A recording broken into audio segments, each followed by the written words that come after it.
In my first video, I rattled off a laundry list of items that I could show you in this channel. How did I come up with that list? I'm glad you asked. My daily driver is a Chevy Silverado 2500 HD. As you can imagine, it doesn't get great gas mileage. So, I decided that I should look for a beater with a heater. And that's exactly what I did. And here's what I found.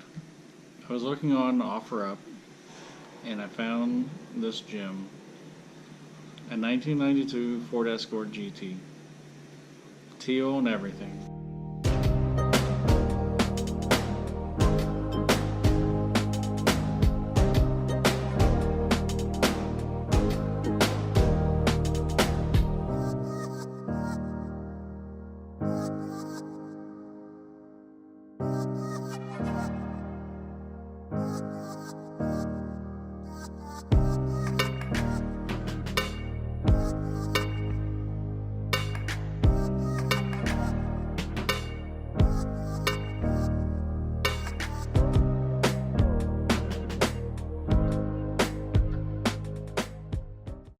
Hey guys, thanks for coming back.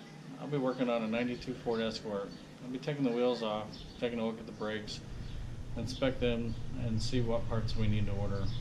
So what we're going to need to remove this wheel: a screwdriver, breaker bar, 21mm socket, which normally 5/8 is a pretty standard size.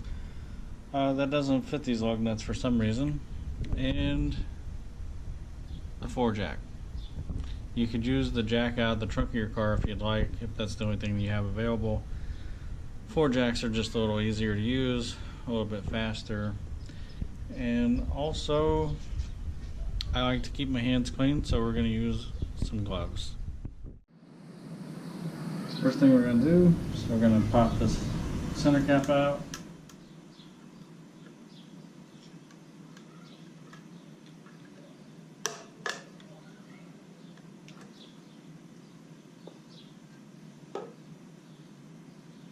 Double check, make sure the socket fits. That's great.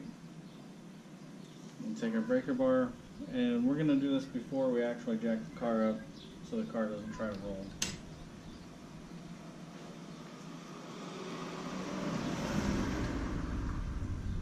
This one loosened just a little bit. We're not taking them completely off yet.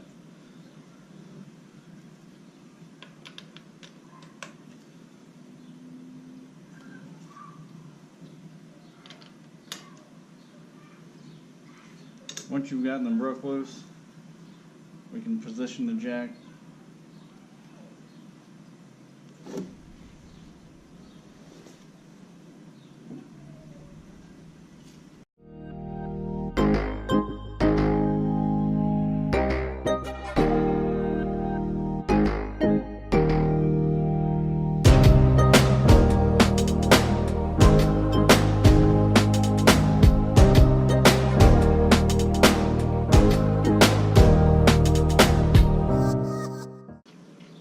What I'm doing to remove this tapered lug nut is pushing on the bottom, because if you don't, naturally the tire is going to want to push out at the bottom and catch on the lug nut. If you push it in at the bottom, you can just take the lug nut off with your finger. Wheel's ready to come off.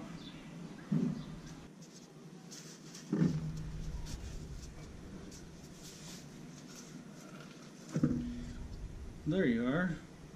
Alright, now we're ready to inspect the brakes. Alright, so now that we've got the wheel out of the way, we can start to inspect the brakes. First thing I'm going to look at is the brake pads. And it appears that they are in decent shape. Better than I thought they were going to be. Here's another indication. Looks like they're almost brand new pads. But the rotors have a little bit of grooving in them, so I will probably wait until I get this car roadworthy to check the brakes on the front as far as how they feel with the brake pedal. Alright, so for the reinstallation of the tire, just put it back in place, line up your lug nuts, or your lug nut post, And then again, we're going to push at the bottom of the tire. I like to put the lowermost lug nut on first because, like I said earlier, the bottom's going to want to push out when there's nothing holding it, and that'll leave the rest of them fully exposed.